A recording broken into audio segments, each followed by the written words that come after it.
Do kids still write HAGs in each other's yearbooks? 16-year-old here. I have never heard of those before in my life.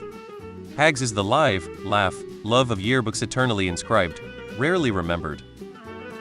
All I remember was signing them and only placing a personalized message on the last yearbook.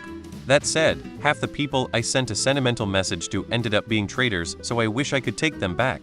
19 here. I did that in 3rd grade. Not sure if they still do it though. I went to high school in the late 90s and early 2000s. People wrote out "Have a great summer." Nobody wrote it as HAGS. People did write KIT for keep in touch, sometimes accompanied by a phone number.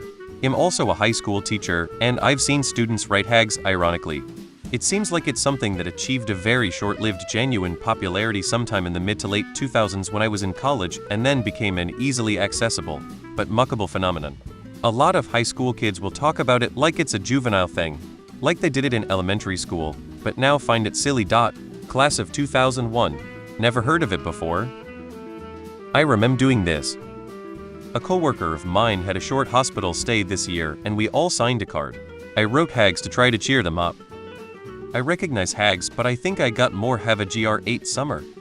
My middle school kids do. Mid-30s, and I've never heard of this. Graduated in 2023, and a few of us wrote HAGS in our yearbook spare notebooks we used as yearbooks lol. I'm 20 and did it all the time in elementary school. Do they still have yearbooks? I feel like phones and social media negate them. I'm 55, and if someone wrote HAGS in my yearbook I would feel very insulted, as hag is another word for ugly old witch. Nearly 40 and I never saw that. Might be a regional thing. A few people who I didn't know well wrote HAGS a few years ago in my middle school yearbook. Graduated in 2019. Most people just wrote the full sentence or something more personalized. I was just thinking about this the other day lol. I personally never did it, but I had some friends that did when I was in middle school around 2010. I'm 27 now.